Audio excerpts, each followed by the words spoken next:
ঘুম হতে নামাজ উত্তম। আসসালামু আলাইকুম।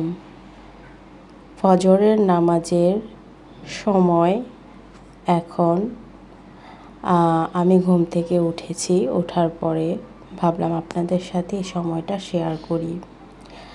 ফজর নামাজ পড়ে উঠেই আমি যে আবহাওয়াটা থাকে ঠান্ডা, ওইটা উপভোগ করি এবং আমার এটা অনেক ভালো লাগে। আর তারপর কোরআন তেলাওয়াত করি। সূরা বাকারা পড়ছিলাম, শেষের অংশটুকু সেটাই আপনাদের সাথে শেয়ার করছিলাম।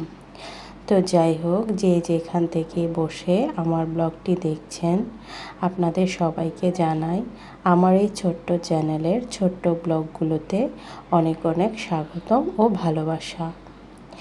তো সকালে আজকে ফজর নামাজ পর কোরআন তেলাওয়াত করার পর একটু ঘুমিয়েছিলাম। ঘুম থেকে ওঠার পরে নাস্তা বানিয়ে নিচ্ছিলাম, আর সেটাই আপনাদের সাথে শেয়ার করলাম। আর প্রত্যেক দিন রুটি বানাই, সেটা তো টুকটাক আপনাদের সাথে শেয়ার করি। আজকেও শেয়ার করছি। তো সকাল সকাল কে কী খেলেন সেটা আমার সাথে শেয়ার করতে পারেন। আচ্ছা, যাই হোক, রুটি বানাতে বানাতে আপনাদের সাথে আমার একটা কথা শেয়ার করার ছিল। আজকাল আমরা ইউটিউবে যে ইউটিউবারদেরকে দেখতে পাই যে ওরা কিভাবে সঞ্চয় করার উপায়টা বলে দিচ্ছে, কিন্তু সঞ্চয় করতে হলে আগে তো আপনাকে ইনকাম করা শিখতে হবে।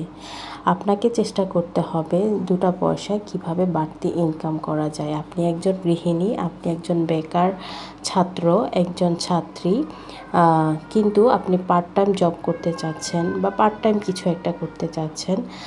সেই হিসেবে আপনি রিসেলার হিসেবে কাজ করতে পারেন। আপনি একটা সেলিং যে গ্রুপ, সেই গ্রুপে জয়েন করবেন। সেই গ্রুপগুলাতে যেমন কাপড় সেল করে, জুতা সেল করে, বিভিন্ন কিছু সেল করে, ওইখান থেকে আপনাকে বলে দেওয়া হবে যে এই পণ্যটা এই দামে বিক্রি করবেন। সেটা কিভাবে বিক্রি করবেন? অনলাইনে বিক্রি করবেন। অনলাইনে আপনি পোস্ট করবেন।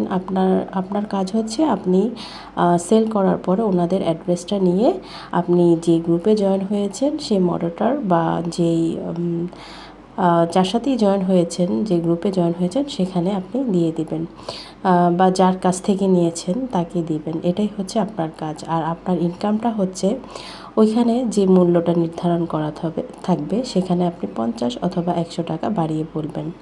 তো আপনার পকেটে তখন 50-100 টাকা বাড়তি আসছে। এভাবে যদি প্রত্যেক দিন আপনার ইনকাম থাকে 50-100 টাকা, তাহলে মাসে অনেক টাকা হচ্ছে। আর এভাবেই আপনি কিছু টাকা সঞ্চয় করতে পারবেন। তো এটা ছিল আজকের আমার একটা টিপস। যে বেকার আপুরা বা গৃহিণী আপুরা বাসায় বসে আছেন, বাসায় বসে এই কাজগুলো করতে পারেন। আর এভাবেই আপনি 2টা টাকা ইনকাম করতে পারবেন, অন্যের উপর নির্ভরশীল না হয়ে নিজে কিছু করুন। আজ এ পর্যন্তই। আল্লাহ হাফেজ।